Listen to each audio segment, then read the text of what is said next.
Hey guys, this is Eric, otherwise known as Bora, on Spirit on Tap. Ahead of today's episode, I wanted to bring attention to a cause that hits a bit close to home. A dear friend, Shayna, is facing a difficult time and is currently in need of a life-saving kidney transplant. To read her story, more information, donation links, and some merchandise, head to kidneyforshayna.com. That's KIDNEY, the number 4, SHAINA.com. All proceeds from t-shirts will be going directly to Shayna to help cover all medical costs for her kidney donation. Thank you for your time, and please enjoy today's episode.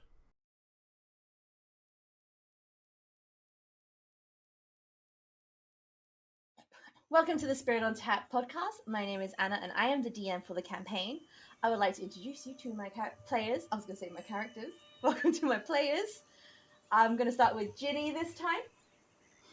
I'm Ginny, and I play Ka, a Water Genasi Circle of Stars druid. And then we have Helen. Hello, I'm Helen. I play Atonement from Sin, the party's Grave Domain cleric. And then we have Eric. And I'm Eric. I play Bora the Foreigner, the White Tiger Leonin fighter. So previously on Spirit on Tap, the team returned to Bora's home, which is in the estate of the Lotus Father, Almok. Here they met Almok's secretary, the elderly Furbolg named Chunso, who got the party settled, gave them some spare quarters, and allowed them to rest for the night. So the group spent some time resting, with Ka learning about the household and the surroundings from a dove. And then they were able to clean up, get themselves presentable, and then go to sleep. So you guys finally, after 7 episodes, got your long rest. Now, as I believe you guys went to sleep quite late, so I would say, depending on how, well, if you want a full 8 hours, I would say that the sun is up by the time you wake up, and the rain is still going, but it does seem a lot lighter than it was the day before. We've got Bora in his personal quarters in the main house, and then we've got Ka and Atonement sharing a room in the servants' quarters. Throughout the morning, you guys, depending on how heavy or light you guys want your characters to sleep, it would be fair to assume that you have heard like footsteps of servants going in and out of the servants' quarters, but there's not really enough noise to like properly wake you from your sleep. Meanwhile, Bora, you've been left pretty much to your own devices, which is relatively normal in here, in this household for you. You guys, what do you want to do? All you can hear right now is the sound of rain on the roofs of the various buildings that you are currently sleeping in. Bora is going to be among the first to stir, and he's gonna wake up in a little bit of like a beaded sweat almost, because in thinking about like the events that have happened, he then has some slight nightmares about when he was a wee little child. But he kind of brings his breath down, calms down, his pace comes down, and he gets up and he leaves his room and he goes towards Chunso's office, if Chunso's still awake. Okay, I would say that usually at this time, you know that Chunso is either attending Almok in his main office, or he's in like the little... in my head, I'm referring to it as like a satellite office, but the little like separate office in the gardens. Okay. Well, he'll first check the separate office that's in the gardens first. You're not gonna make you roll a luck check. Just roll a d20. Okay. 11. Okay, so as you approach this other office, you do see Chunso kind of shuffling his way. The ground is like super muddy, and he's kind of carefully stepping over some of the paved paths, which are kind of slick with mud and there's water. And he's taking his time making his way towards this office. And you can see there is a younger servant, a young tiefling who is kind of like is holding an umbrella and is just kind of nearby, ready to sort of help him. He's not that old, but I would say that he has been known to slip. Oh, okay. So Yeah. he has an aide. Got it. I sort of the way I see Chunso is like, I would say you probably know this too. He's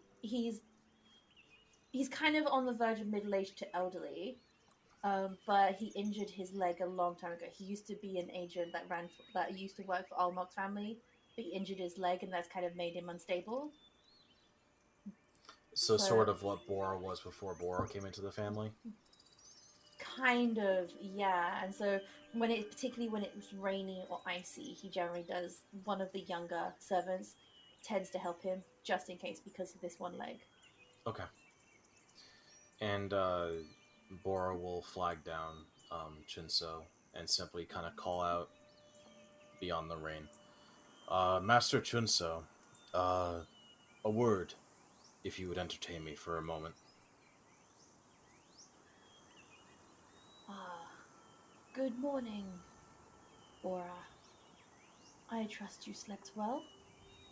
Not very, but we do what we can with what we have.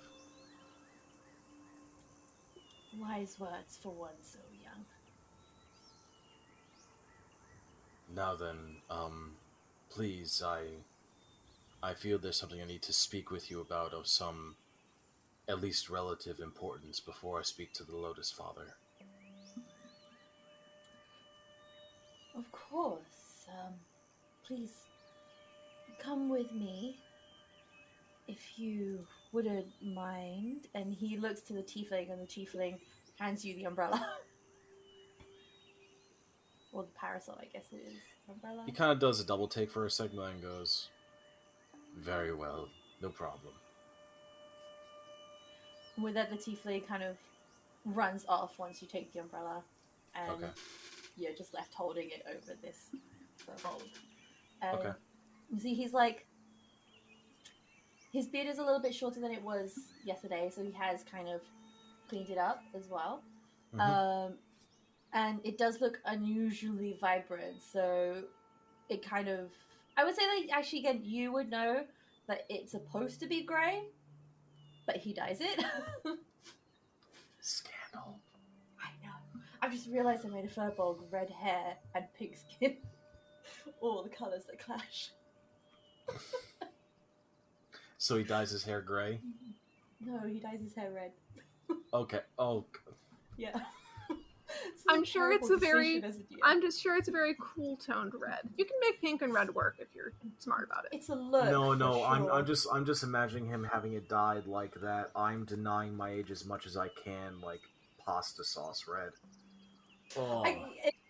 Again, I'm making him sound a lot older than he actually is because I kind of like the voice.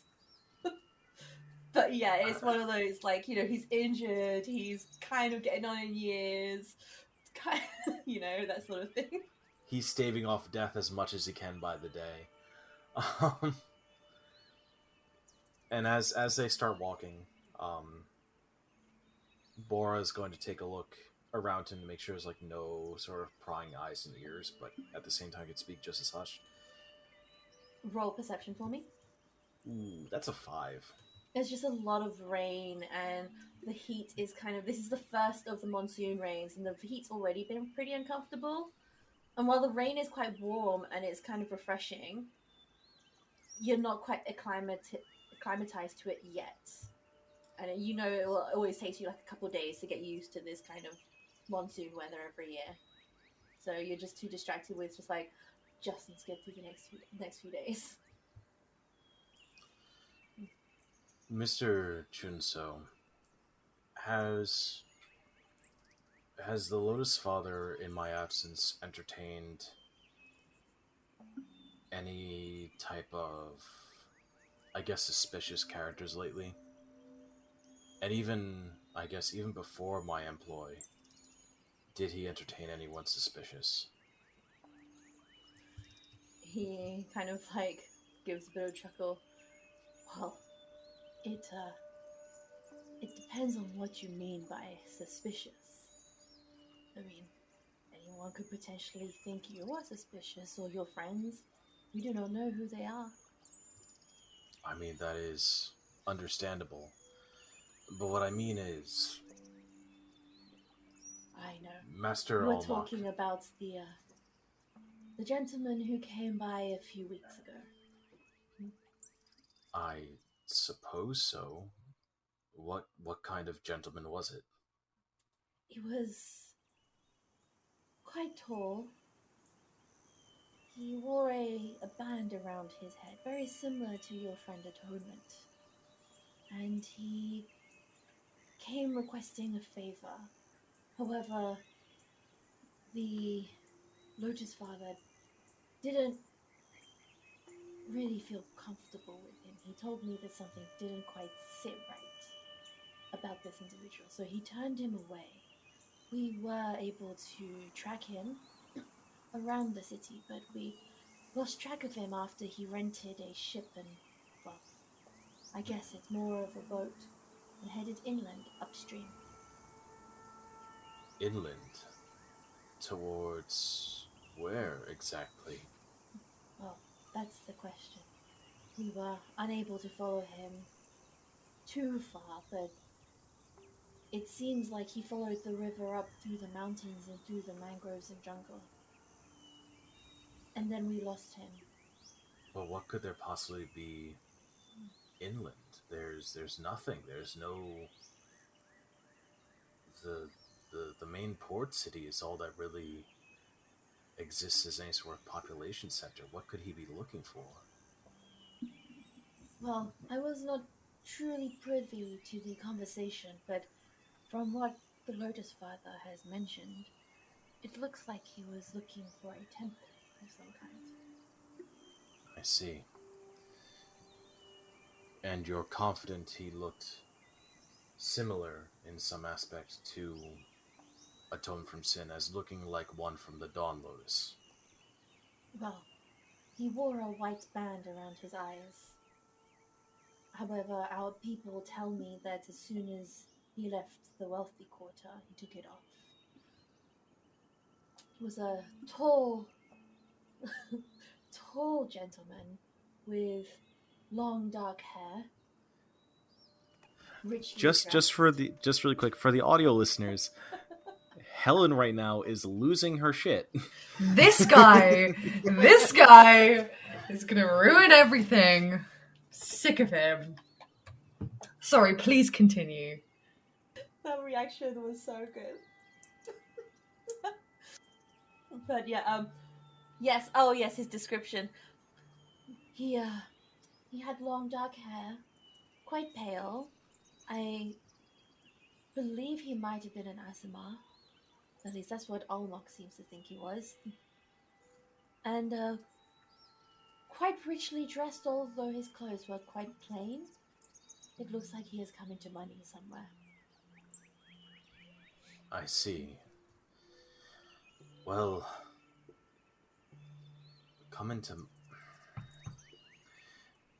something peculiar happened yesterday. As you are fairly well aware, the Lotus Father sent me on a mission for him down to the poorer quarter in order to speak to a Mr. Chul. And Mr. Chul had us clear out a warehouse that he had come into, right? But within this warehouse were creatures I'd never seen before that were capable of melting metal with a special type of secretion from their like mouths and such. And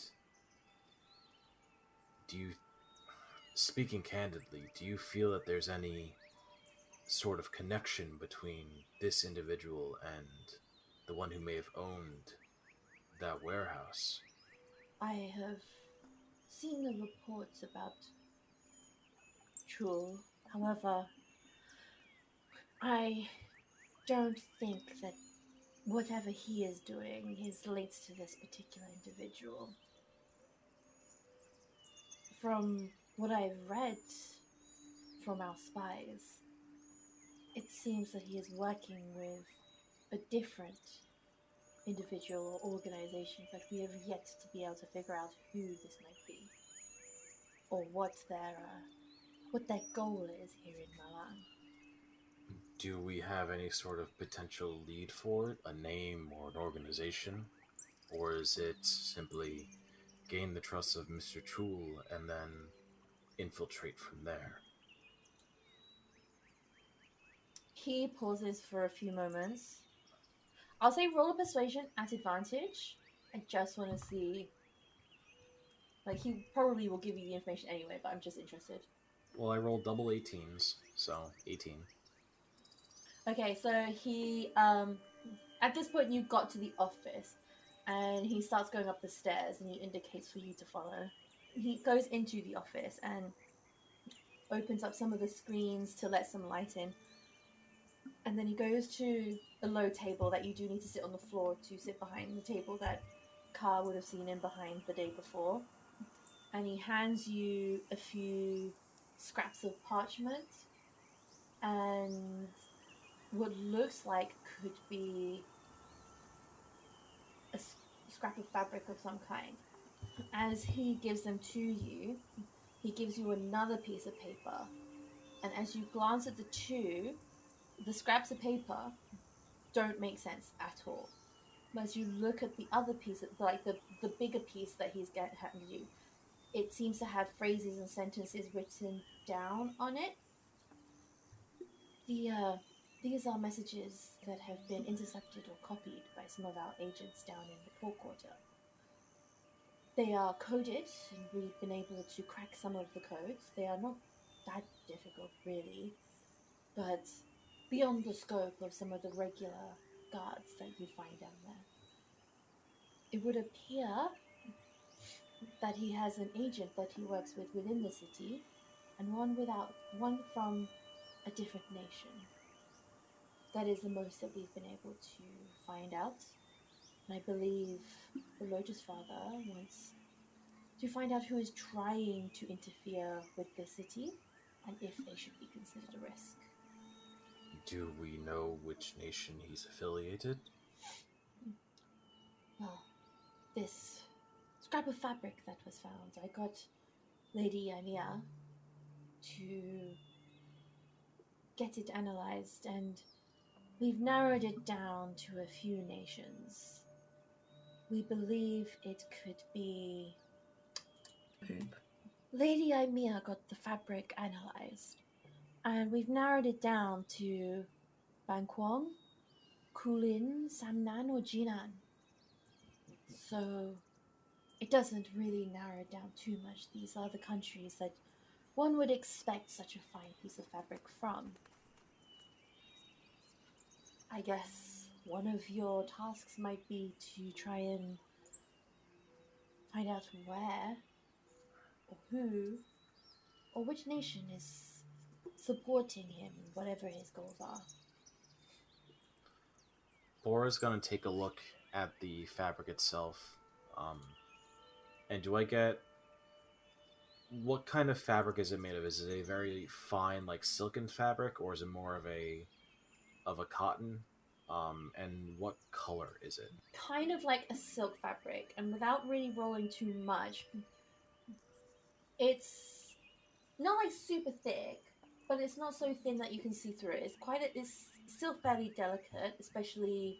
So like a silk twill or something like that? I'm actually thinking of, kind of something similar with the same sort of effect as, I think it's silk dupion, how it changes color slightly in the sun. And as you move it in the light, you can see it's kind of a dark blue, which and as you move it, turns silver. And I would say roll a... I'm going to go with a history check. Yeah, really, really similar to that fabric you're holding up to the camera. Too bad it wasn't with advantage because I was an idiot and rolled a second die and got a nat 20. But no, instead I get an 8. with innate, you don't know who it might be, which nation, but you're just thinking it's blue, so maybe the Blue Dragon Nation, which is Samnan. Oh, Ginny's just holding up all these scraps of fabric. But yeah, you're like, you can't, but you're like, it's Blue Nation, but part of you can think, like, I don't know, I'll let you decide what you think.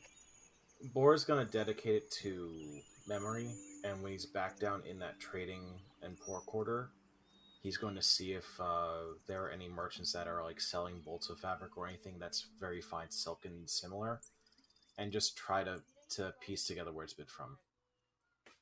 You don't really need to roll anything to know there are definitely fabric merchants here, and they come from all over the 10 islands, the 10 nations. But also, fabric is produced in Malang as well. Does this particular fabric look native to Malang? With that 8, you have no idea. Okay. Fabric isn't your speciality. See, that's what I'm gonna dedicate to memory. Look at me, being smart. I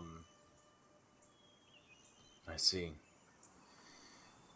And he just like furrows his brow as he tries to examine this a little bit deeper. Okay. Well, Mr. Chunsu,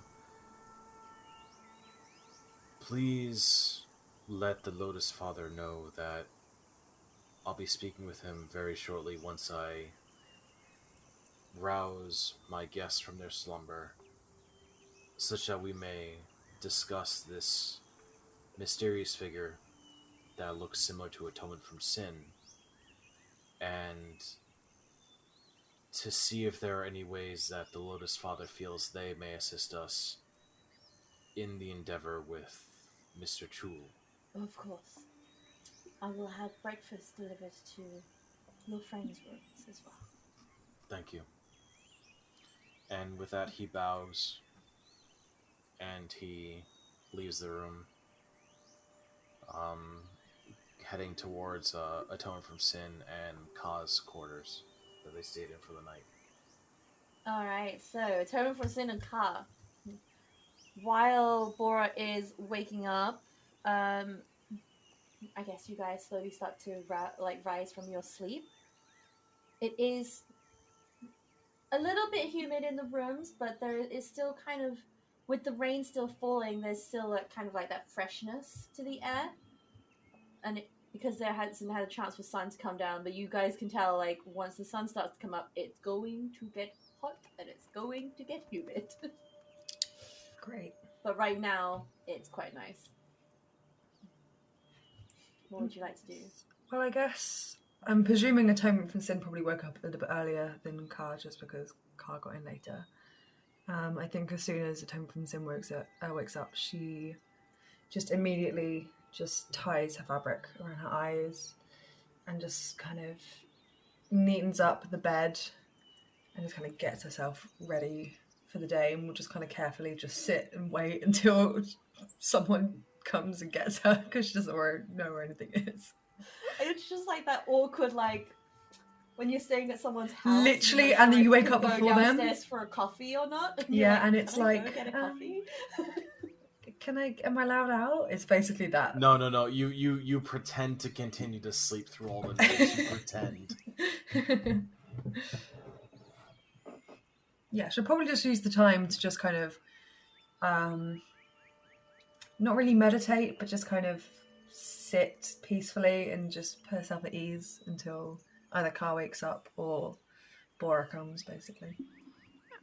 Ka will probably wake up about an hour later, do like nice big stretch.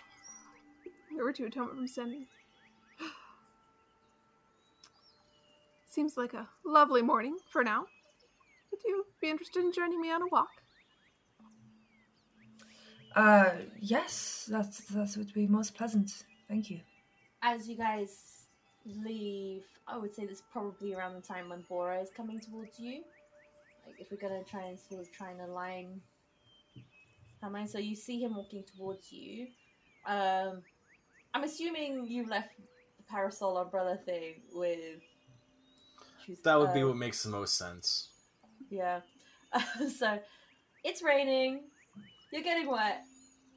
I'm thinking about like potentially retconning this place to have like sort of walkways. It's so that all the fine. It's servants fine. can- One of us has precipitation. It's okay. So yeah, no. So you're making your way over. Ka has the reverse umbrella, so like he and Atonement from Sin are totally fine. So Khan and Toad for Sin are fine, and Bora is now damp. Bora can dry you up later. It's fine. Before we run into Bora, I would like to just kind of casually talk to Atonement from Sin a little bit about so this person you're looking for. Why are you looking for him? This is going to sound very vague, and I don't mean to do it to sound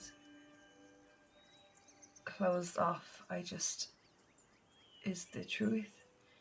He has done something or will do something bad.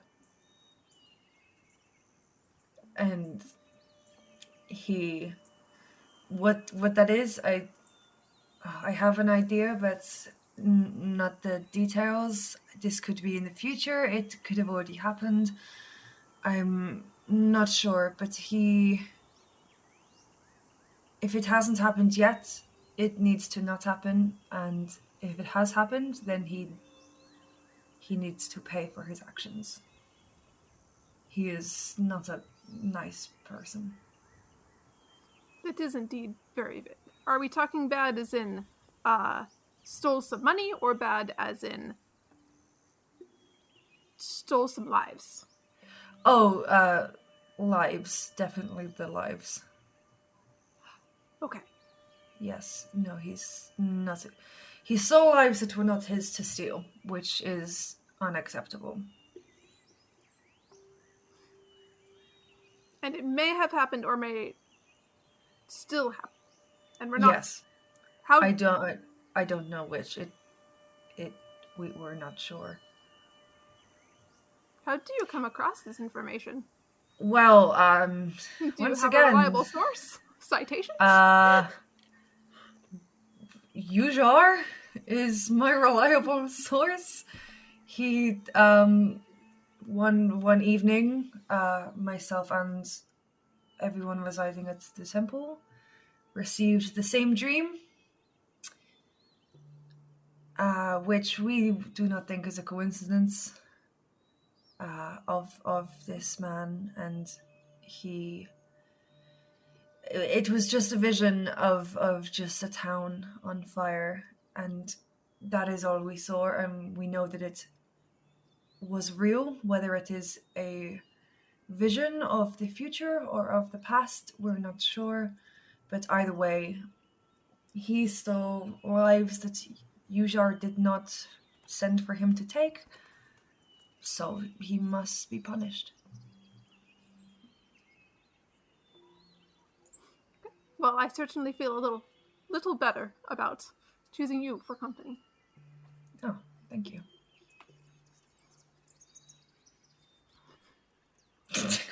I assume at this point we'll wander across Bora. I wasn't sure if that was going to happen during the conversation or after. So. And he kind of sticks a wet hand in the air. Water's now starting to drip down his sleeve. Atonement, Ka, come with me. There is much to discuss this morning, especially for you, Atonement from Sin. I may have information as to your inquiry from yesterday. Oh, thank you. Yes, that would be most helpful. Yes, my pleasure. Now, may we please get out of the rain? I'm getting wet.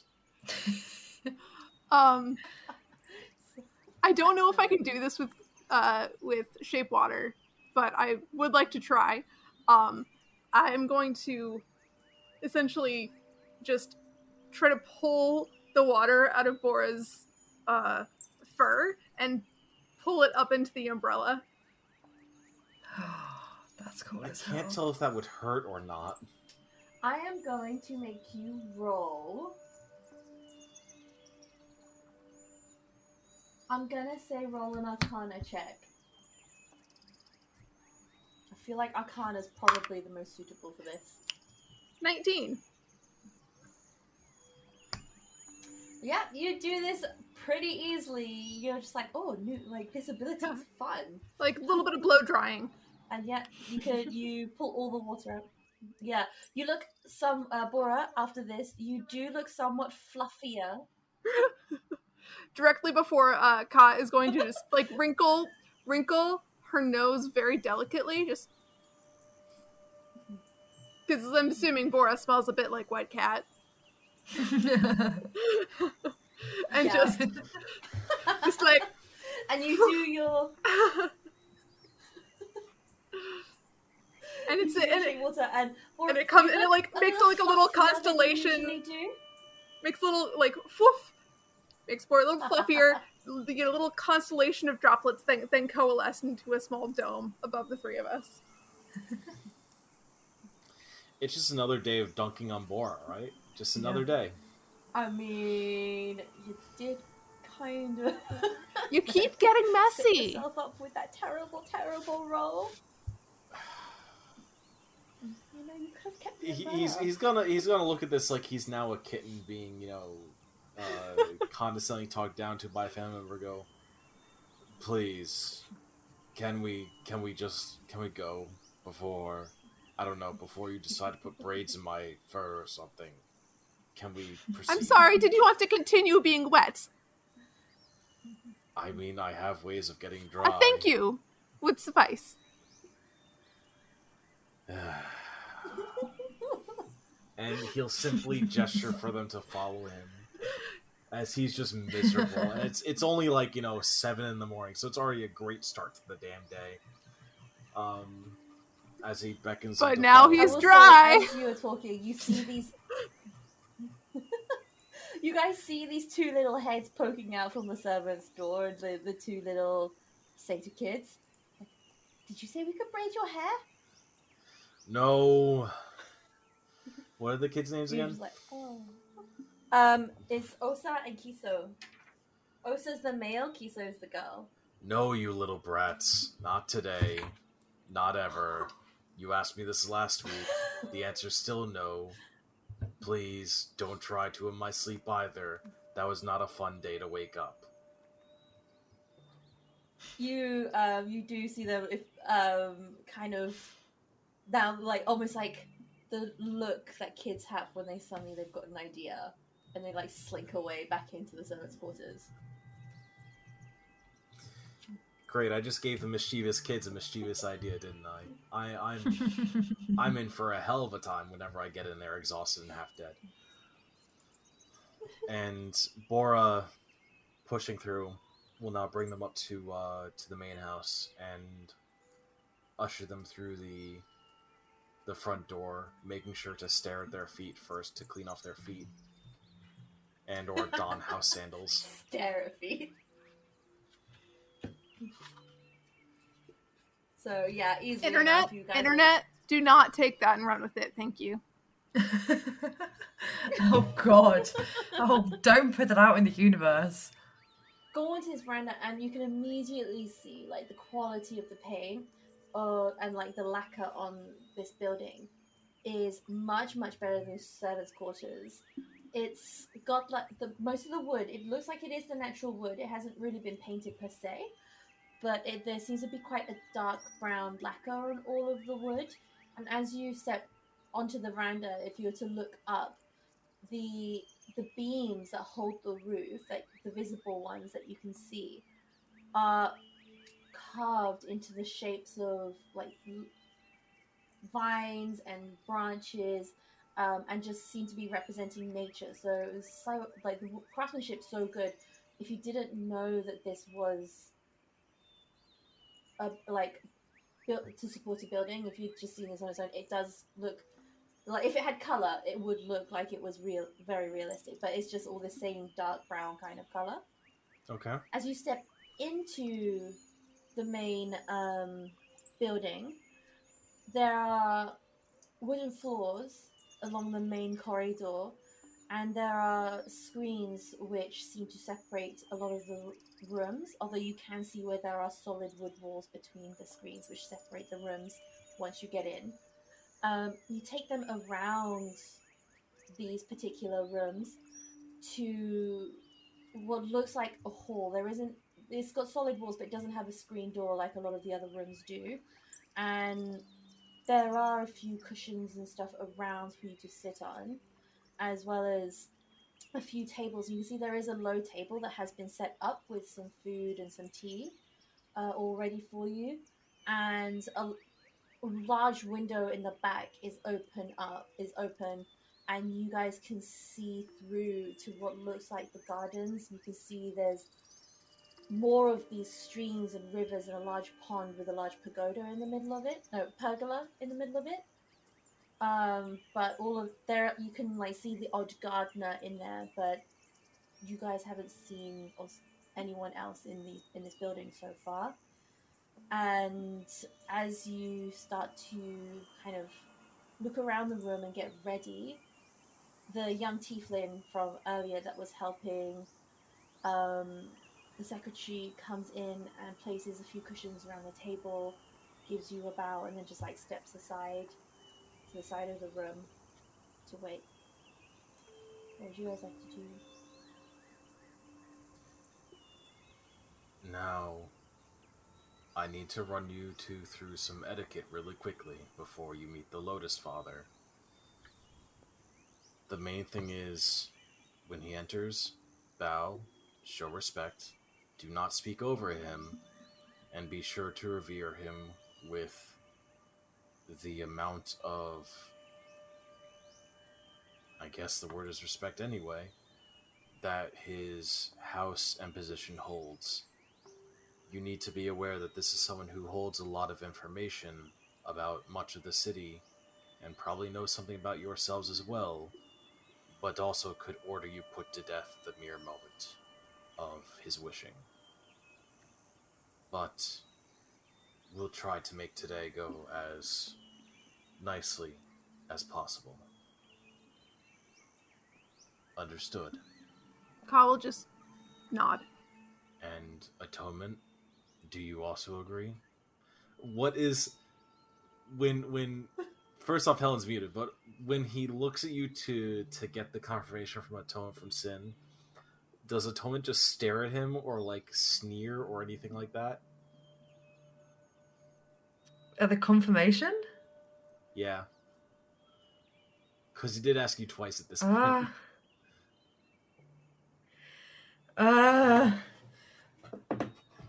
I think she's just a bit anxious, more than anything. I don't think she's actively trying to be rude. I think she's just got a lot on her mind, and so she's like, "Yes, sorry, yes, of course, he's been most kind to us to let us have a room. It's the least we could do." Thank you. It's all right. He is a quite nice individual, so long as you don't push him the wrong way. And Bora, after having received that confirmation, then will simply kind of stare forward and wait for the Lotus Father and Chunsu to enter, or at least to be called to see the two of them in the Lotus Father's quarters. Do either Ka or Toma want to do anything before Lotus Father enters? Just look around and see if there is anything interesting or familiar about this particular space. Yeah, I guess just roll a general perception check. 14. The kind of general vibe of it, sort of almost like the richness of it, does kind of remind you a little bit of some of the houses that you would visit in your youth. It's sort of, a receiving room that is...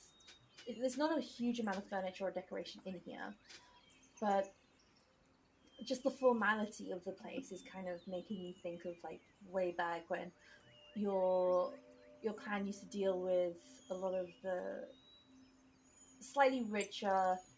No,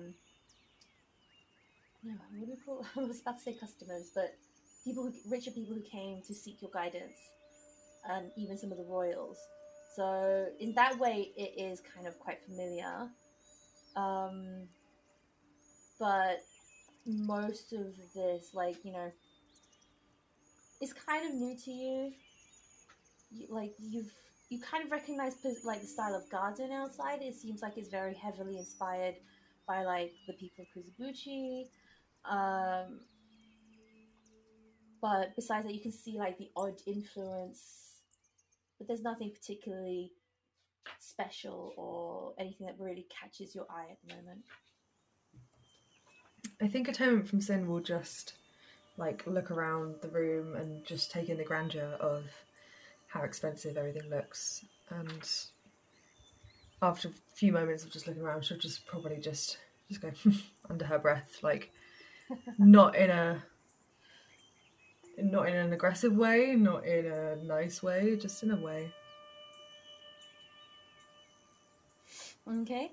After a few minutes of taking a look around, you do hear the footsteps of someone coming in, and you do see a black dragonborn come in with a slightly longer snout, and you can see his scales are very matte black compared to some of the other dragonborn that you have seen, and he has a bit more of a sleeker head with a slightly more pointed snout, and he wears a kind of like a midnight blue hanfu. So he's got like a dark blue skirt with a dark blue coat and tunic, and it has a lighter blue trim along the edges, and it looks like it's made of a very, very finely woven linen.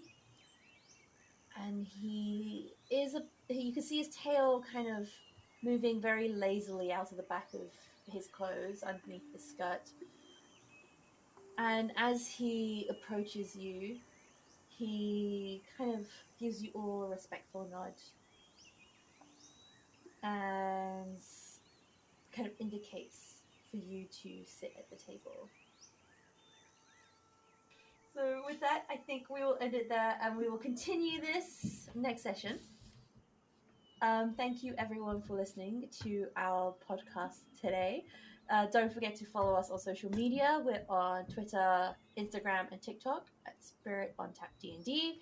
We've also got our website, spiritontapdnd.com, or you can follow us all individually. I am on Twitter at AnnaS100.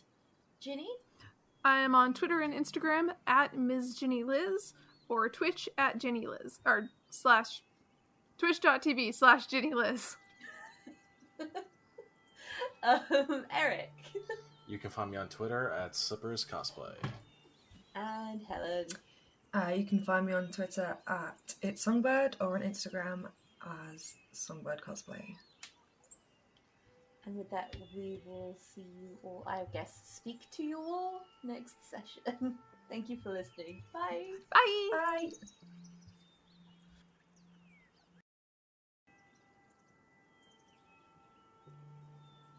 Greetings, this is Atonement from Sin, the party's Grave Domain cleric, also known as Helen, one of the players on Spirit on Tap. Our D&D campaign is inspired by Asian religions, cultures, and regions. Feel free to follow us on Twitter, Instagram, and TikTok at Spirit on Tap D&D. Thanks for listening, and we hope to see you soon.